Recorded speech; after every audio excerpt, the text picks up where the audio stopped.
So, welcome everyone to the next in our summer series. I am joined today by the esteemed Adam Muckle, former president of the Tutors Association, who, when was it, Adam? 2014 to 2017, 18?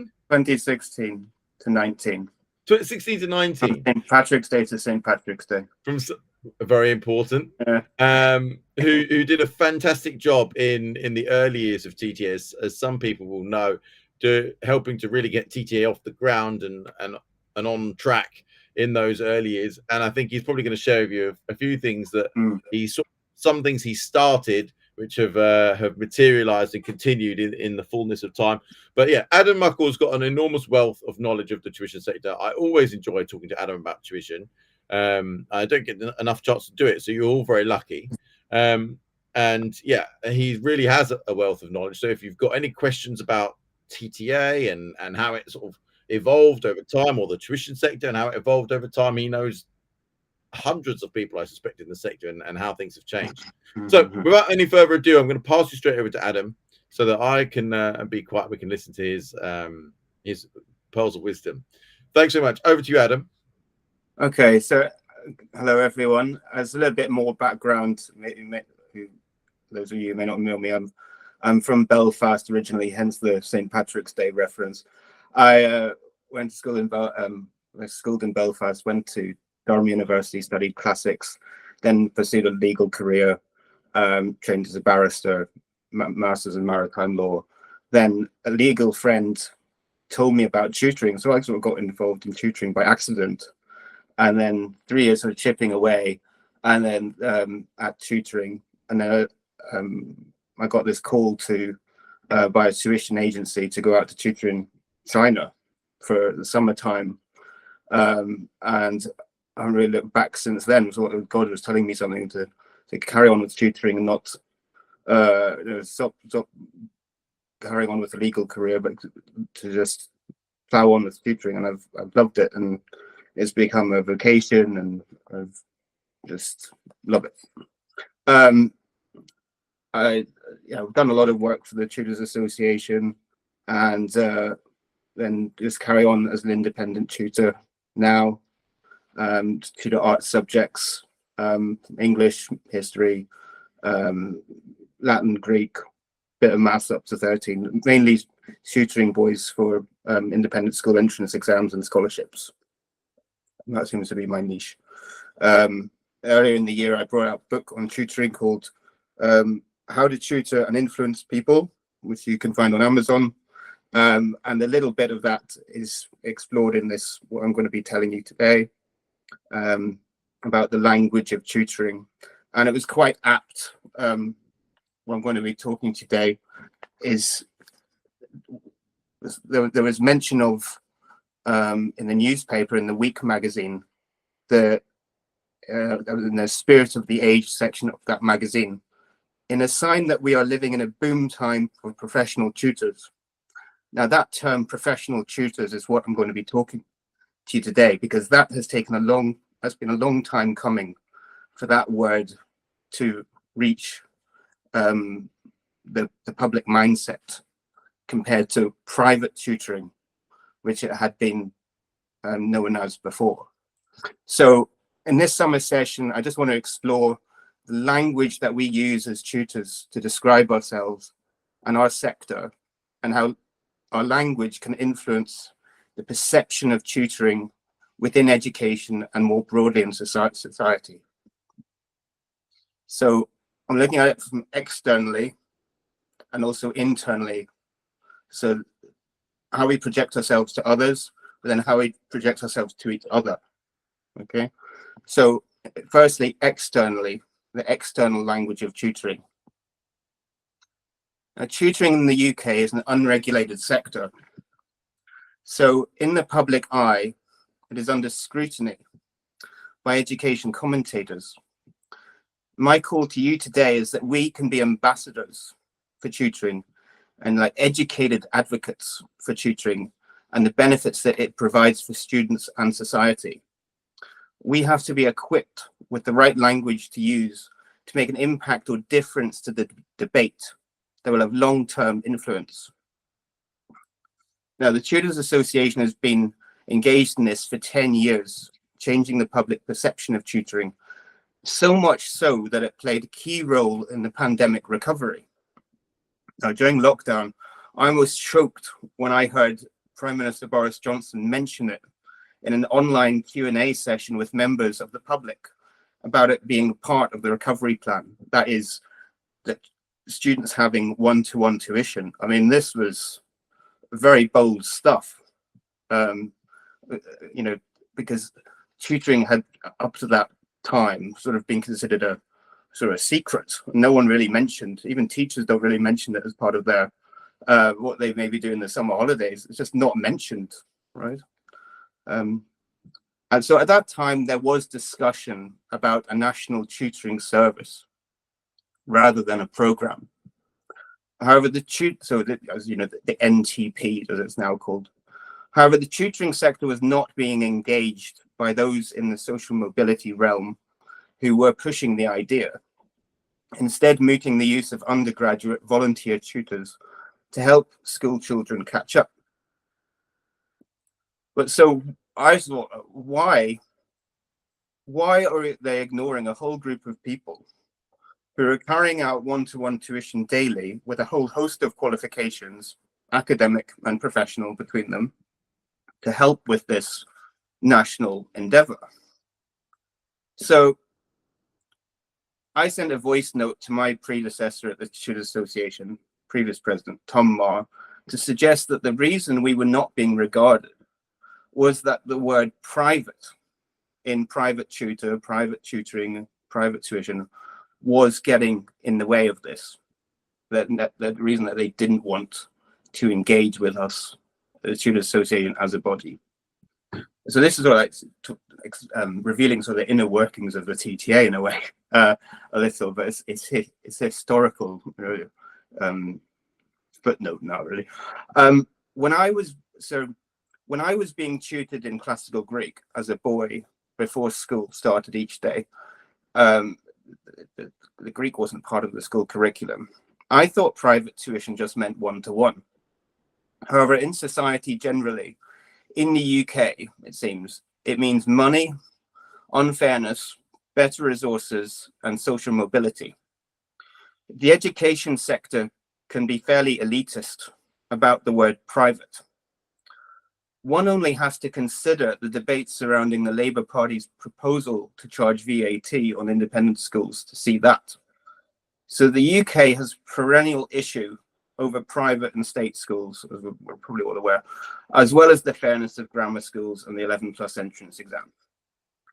So instead of the word private, I suggested that we, at every opportunity, describe ourselves as professional tutors, or that we are providing professional tuition. Professional is by far now the more appropriate epithet, as a catch-all term for tutors who work in tutoring as a living, as their full-time occupation.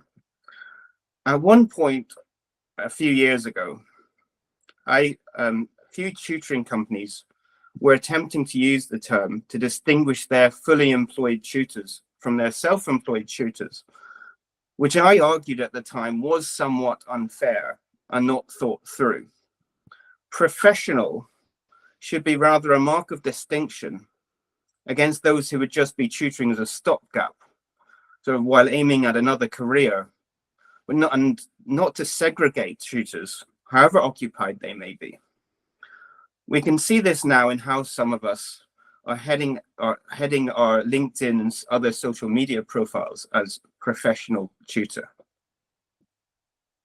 Now, there are, of course, different audiences to consider in different situations. I could be described as an arts tutor, classics tutor, scholarship tutor, a whole host of other labels. So you have to choose the ones that reach and level with whichever audience you're trying to engage. And that will differ depending on the context. You tutor, and you are a tutor at the end of the day.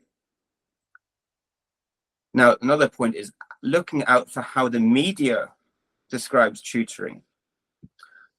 The title or term super tutor is used to describe tutors who work with high net worth or ultra high net worth families at home or abroad, on super yachts or otherwise. Do you want to perpetuate the perception that tutoring is just for the financially elite? It is a very small percentage of the tutoring market. Most tutors would consider themselves very lucky to get such work. In terms of tutoring itself and the world we operate in, I prefer to use the word sector rather than industry when discussing tutoring in the UK. Industry implies profit and goes back to this debate about private education. When I was president, I didn't use the word industry once in my TTA communications. And the TTA has worked hard over the years to transform the public discourse in this manner. And this is reflected in its progress to date. So there's a lot of history in 10 years of the Tutors Association, and it's moved on from this initial toxicity of language and perception to transforming the narrative on education. And you can see that in National Tutoring Programme, on all the educational links it's made, and the connections and conversations it's having with government and elsewhere to push the sector forward. We as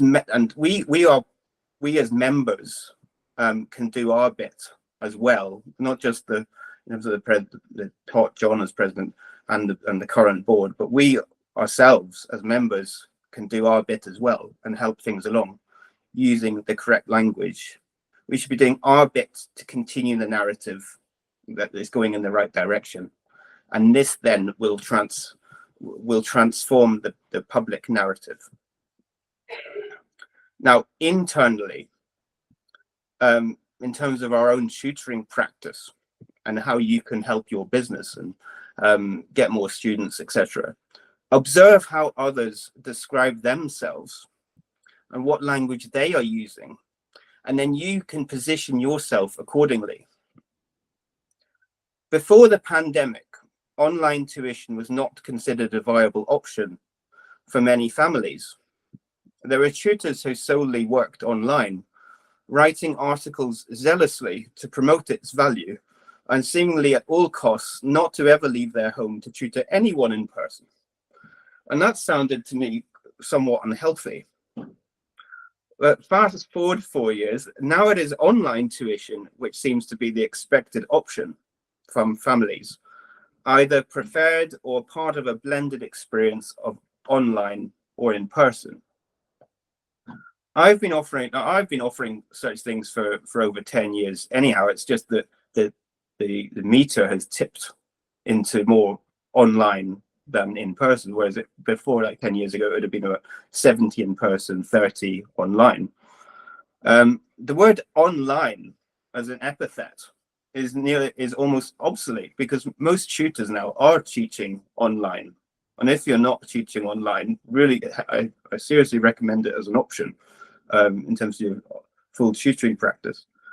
So instead of the word online, perhaps remote is a better epithet now, a better adjective to use, depending on proximity, location, and convenience. Families all over the world can now find a tutor anywhere to tutor their children via Zoom or some other platform. Globalization is at their fingertips and is at your fingertips too. Know your audience. Communicate in a language that they are familiar, just as you do with your students. This is the way to build rapport.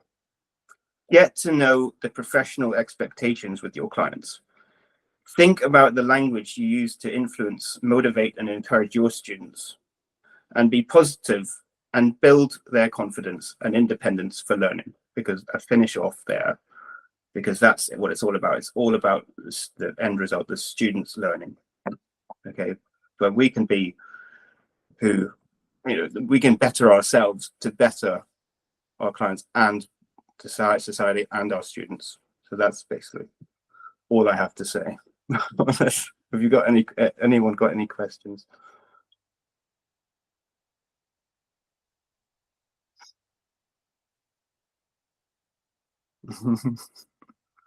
As a result.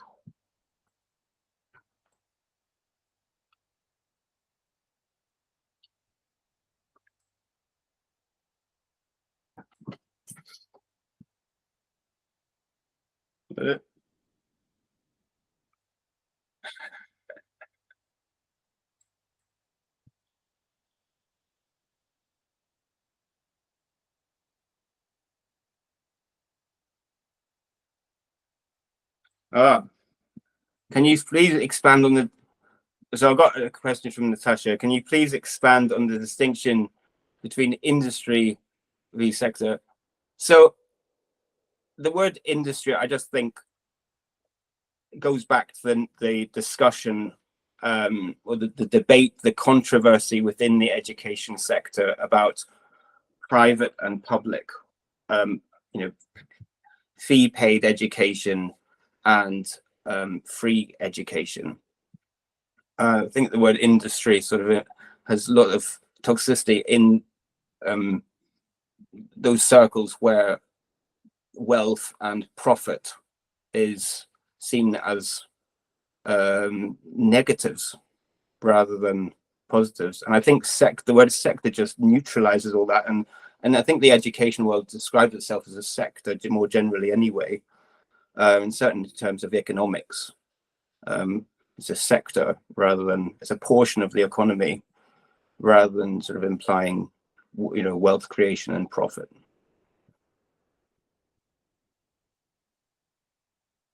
You just want to make ourselves as amenable, as amicable, as open to the rest of the sector as possible. Because what we want to do is help students.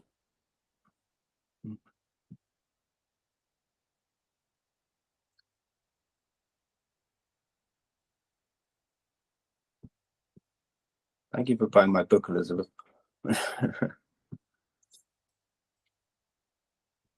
You can unmute and ask a question if you like.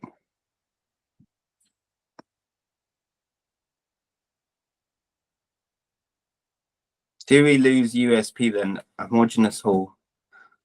No, I think we create a homogeneous whole. WHOLE. Natasha, can you speak a bit more about that? How do we lose our USP? Do we lose our unique selling point then? Well, that's why it's all about it's all about different audience. It's all about the audience. Are you speaking about a sector as a whole, or are you talking to your individual clients? Or which stakeholder are you talking to? It all depends. Sorry, can you hear me? Yes. Thanks. I meant with intuition, I'm really interested in your language, and I even referred to it as a vernacular. And I just think we all believe that we are in this for the greater good. I don't think, that there's a differentiation in that point. And I'm just wondering, how do we then differentiate between the education sector versus this sort of add-on? And not that an add-on necessarily costs more, but perhaps it may in some circumstances do more for a particular student in need. What add-on? You mean like your own unique selling point, like teaching like special educational needs or something like that? Is that no, big fun. Even if it was somebody in a gifted context, there's, like I say, there's a sort of distinction between somebody in school settings for education versus a tuition setting for education. Well, that's why I say professional tutor as a how we project ourselves to anyone and everyone, in terms of society. Like that's what I do for my living. I am a professional tutor. Don't say I am a private tutor. So I'm a professional tutor, and say it proudly. When you're getting into the nitty gritty of what you're actually providing, I say I'm providing classics tuition, or I'm providing scholarship preparation tuition. That's fine to then go, you know, when you're talking to your client or projecting to a specific audience of parents about what you are actually providing. That's that I'm not arguing. I'm not disputing that. 100%. I was just again wondering about the nuance, I suppose. But I think what I'm understanding from you is that you then, your next level would be what is probably called the 30-second elevator pitch. Yes. Yeah. Yeah. Well, I tried doing an elevator pitch once and lasted much more than 30 seconds. Thanks very much. There was, I mean, a few years ago, when I started tutoring, my grandmother, who was a pedagogical, peripatetic music teacher, and all my family, a lot of my family involved in education, they're also trying to, you know, worried about my tutoring as a career prospect. I was sort of like talking my way out, you know, talking me out of it, saying, you know, this is not very sustainable. This is not stable to be doing. You know, you want to be fixed on something, you would carry on with your law or whatever. And you always feel embarrassed that, oh, I'm a tutor, and you don't feel like you have to explain yourself, what you do. But over time, that has changed as professional tutor has actually become a job title. You know, and it's become accepted because the word has got out in society that people do this for a living, especially since the financial crisis of 2008, where people were looking for this was part of the gig economy, you know, tutoring, and a whole generation of tutors have come out of that. And then during lockdown, the tutoring became the top-up, became the supplementary learning, whilst the schools were all trying to work out in that first lockdown what to do. The first lockdown, there probably was a lot more work online than there was in the second to third lockdown, because the schools understood how to use online technology much more, and things were a lot calmer in terms of like parents on the phone worrying or inquiries about what their children how they should occupy their children day to day. So I think that there's certain economic shifts that have created this environment, this being accepted.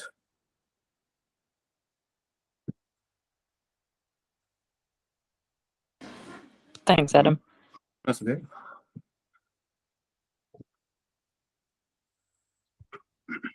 I'm sure Ambika's got a question for me.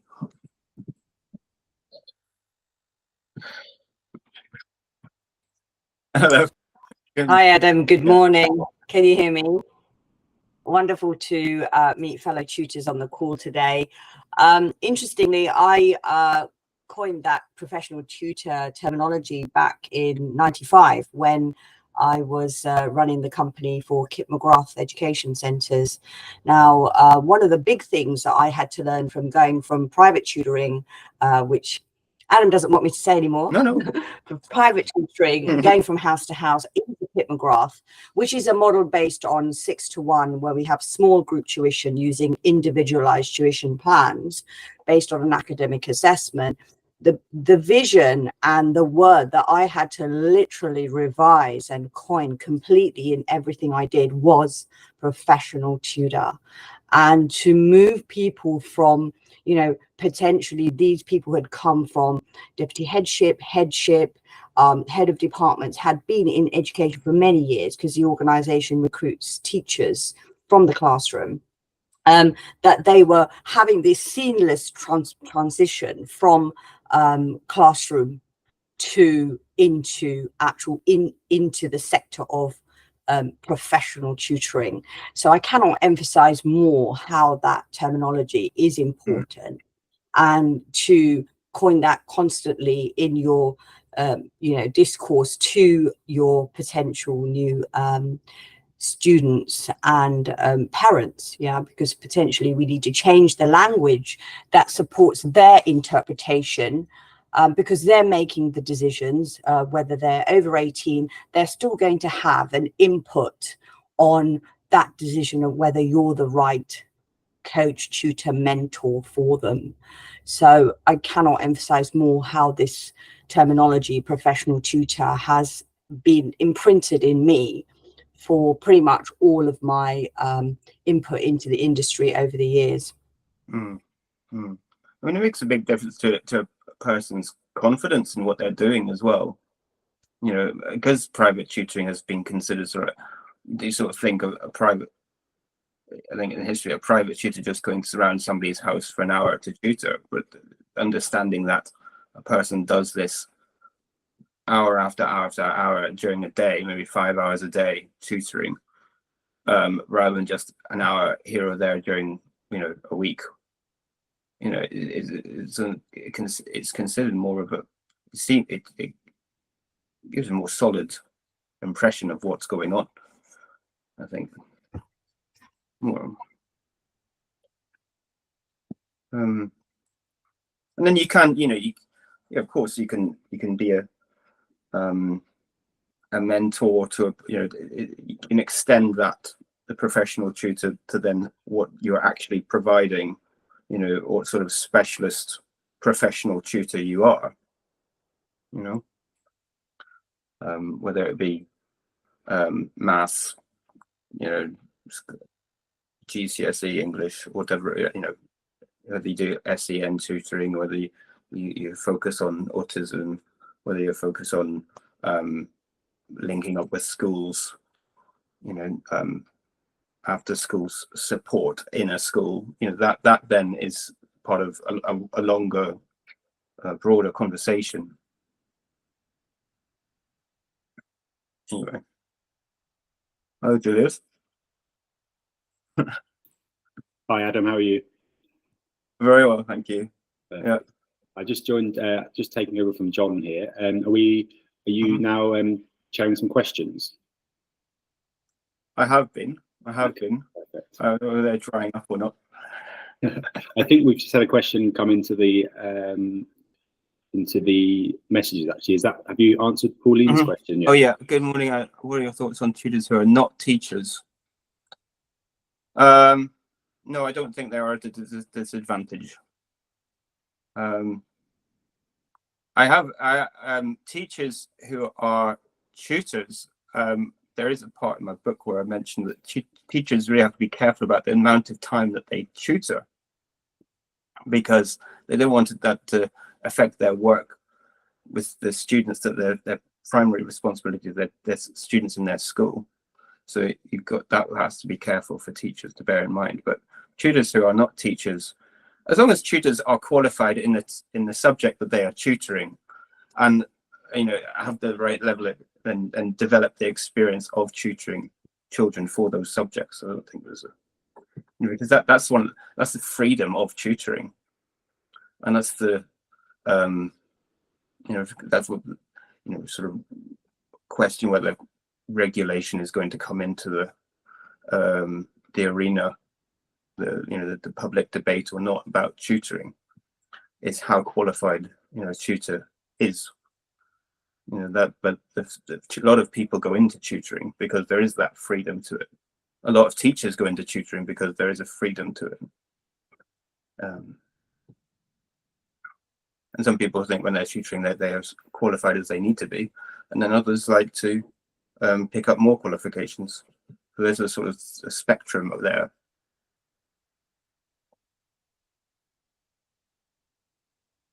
Great, thanks, Adam. Does anyone else have any questions for Adam whilst we have him? Utilize his expertise. I've got, Is there anything else you wanted to share with the group as well, Adam?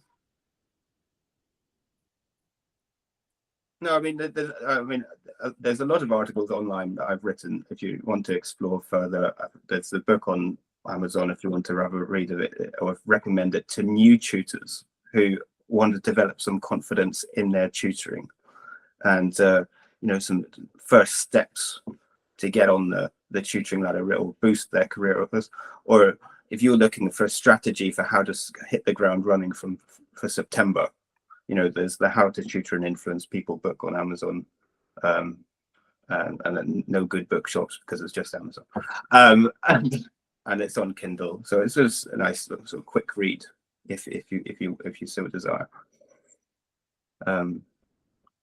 But part of the talk is like what TTA does is we, you know, those in charge in TTA are reading up on what's going on in education each day, and how TTA, how the tutoring can have an impact on the education world, you know, and how it slots into particular debates. You know, that's what's going on often behind the scenes. There's always someone's got your back as a tutor, as a whole body of educators. You know, you as a tutor may feel like, oh, you're just doing your thing alone, but there's a whole body of people supporting you and your practice. It may not, you know, but it's sort of like in the background. But just have trust in that. Great, thanks, Adam. And Tutoring for Success have asked, is there any particular training you would recommend to a tutor who is not teacher trained? Emmanuel Shepherd. There are a lot of CPD available from the Tutors Association and elsewhere. There are online courses as well on tutoring. I think teaching, you don't have to be teacher trained to be a tutor, because there are different things. That the tutor is really one-to-one, whereas the teacher is for a classroom environment, and a lot of that is a teacher environment in a social class. A teacher teaching in a classroom is a lot to do with how social engagement, social engineering, you know, how to deal with different types of people, with all the different personality types. Whereas if one-to-one, you're dealing with one personality at a time. So, and there's a different context, and sometimes the student is more happy to share in a one-to-one setting that they wouldn't be happy with in a classroom setting. So a lot of those barriers are broken down for you in the tutoring. Therefore teacher training isn't necessary. Thanks, Adam. You've got to feel confident, you know, go in feeling confident with your abilities. I don't know previous background of Tutoring for Success, but thanks. And as Adam mentioned, all TTA members do have access to our online CPD platform. There's over 100 accredited courses as well. So if you're interested in that and you're not a member, please feel free to get in touch afterwards. And if you are a member and you don't have current access to that, please feel free to email me as well, and I will provide you with access to it. Does anyone else have any further questions for Adam?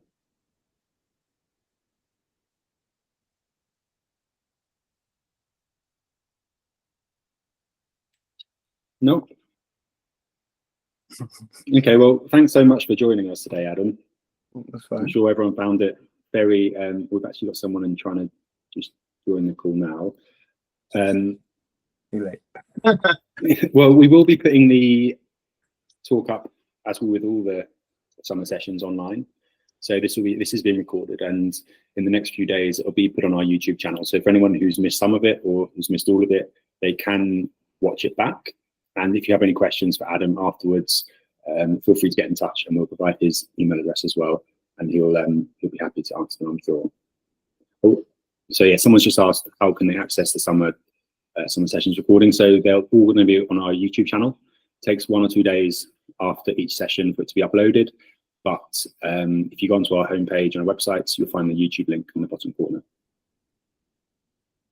And for anyone who hasn't had a chance to look at the rest of the summer sessions yet, there's a schedule throughout July and August, nearly every working day, and you can find a variety of different topics to follow as well. So if you haven't signed up for them, please take a look. Perfect. Well, thanks everyone for joining today. and hope you have a lovely day, and we'll see you on the next summer sessions call. Great. Thank you, Julius, and thank you, everyone. Thanks, everyone. Thanks, Adam. Take care. Bye-bye.